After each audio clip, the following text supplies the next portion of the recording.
Hi, I'm Rick Thompson from Inclusion Works in Townsville, Queensland. I'd like to tell you a story, a great story, a story about Rick.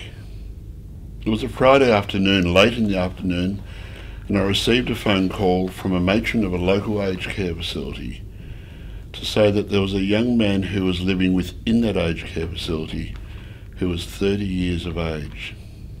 He shouldn't be there, but his medical needs were well met. But he needed opportunities to be more involved in the community, and she'd only become aware of Inclusion Works, and she was asking, can we help?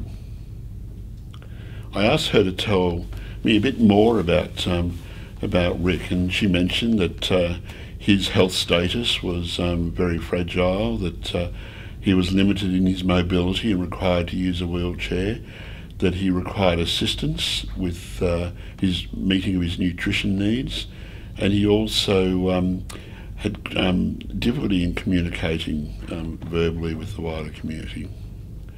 She also mentioned that his expected lifespan was somewhat limited as a result of his condition. This was a situation that was new to us. We had to develop a way of seeing how we could respond to Rick's needs and acknowledge and respect the wishes of the matron to assist Rick to be a valued, contributing member of the Townsville community. So we decided to go and visit Rick at the nursing home, and I had to allocate one of the young workers to join me, to help me along with Rick, to make a decision about whether we had a role to play in Rick's life. So Andrew Bly, one of the community development workers, came with me, and we went to the aged care facility to meet Rick. One can only but be impressed with Rick when we walked into his very small room, comprising of a single bed and a small desk, and comprising of an old computer and a small cabinet of 3 drawers.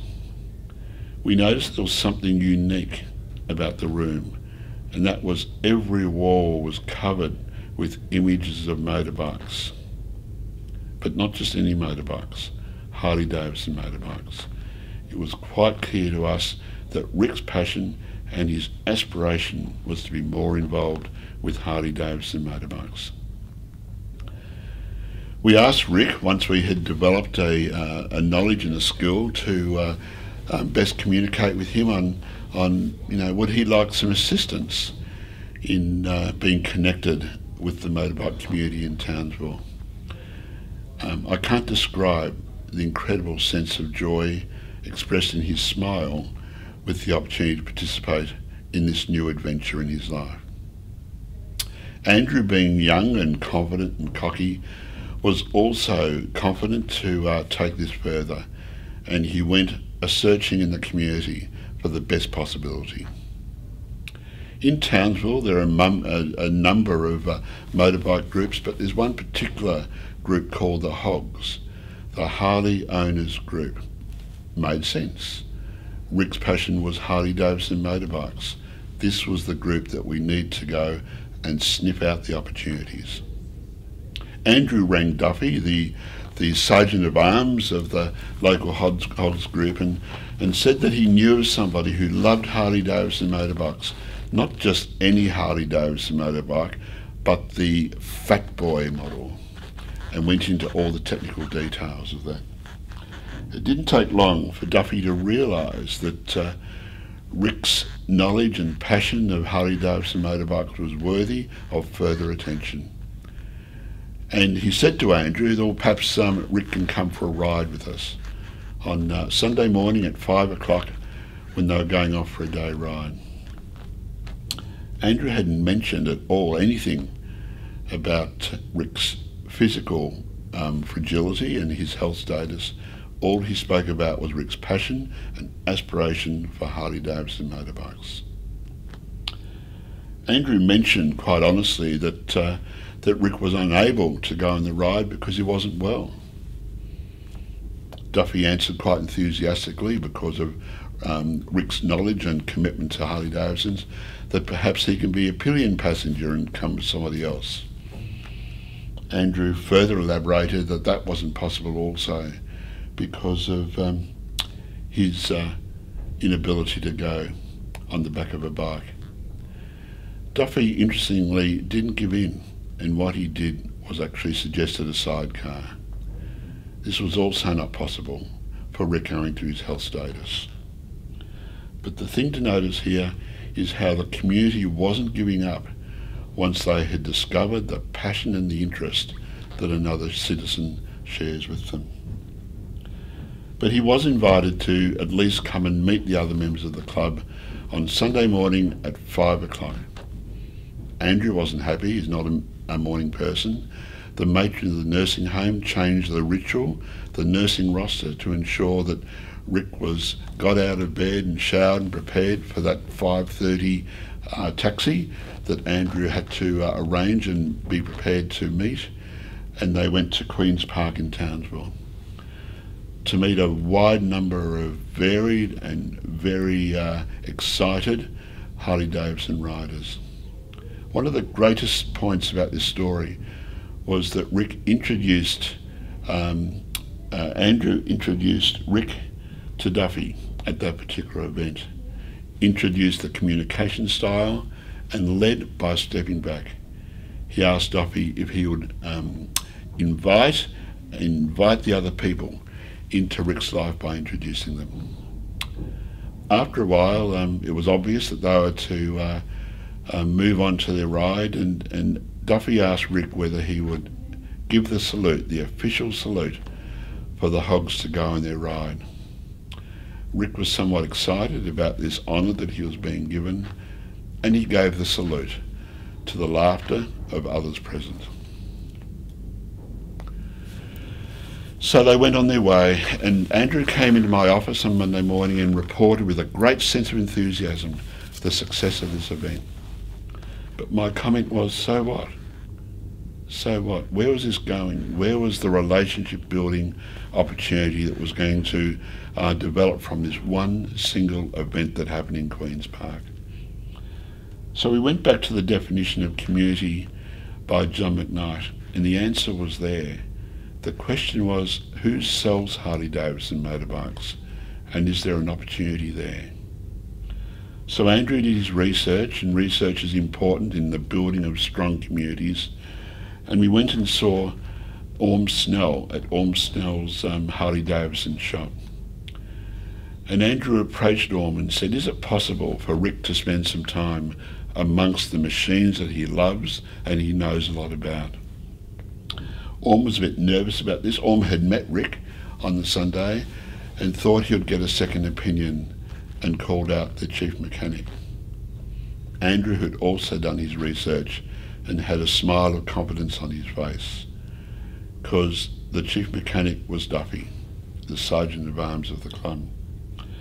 Duffy thought it was a fantastic idea, but also said that the best time for Rick to come along to the shop was in fact on Saturday mornings, because that was when other members of the Hogs group often dropped in to drink coffee and tell lies. Isn't that a great quote?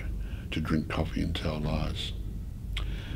So Andrew, every Saturday morning, would meet Rick at the nursing home and bring Rick to the Hogs store and assist in the building of a relationship between Rick and the members of both the shop as well as the Hogs.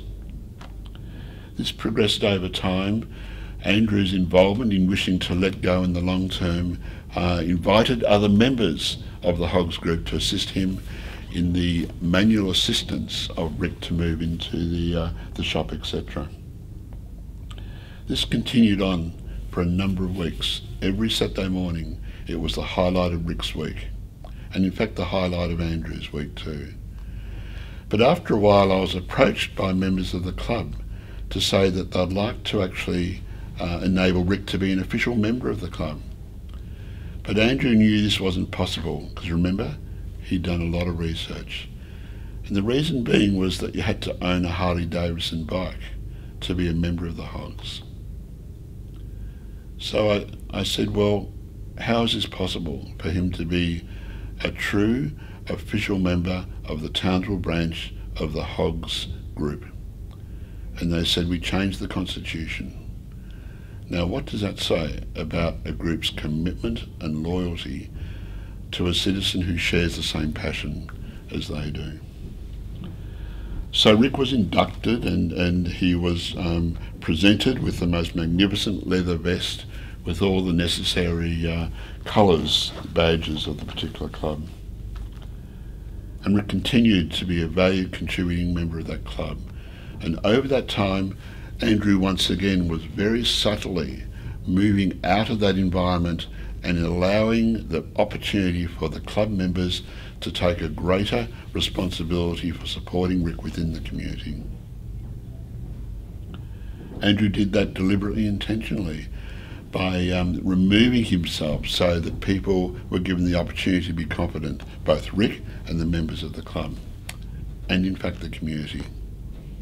After time, it became quite obvious that Rick had tremendous potential to be an ongoing member of the Hogs Group without a heavy reliance on inclusion workers as a service, including Andrew.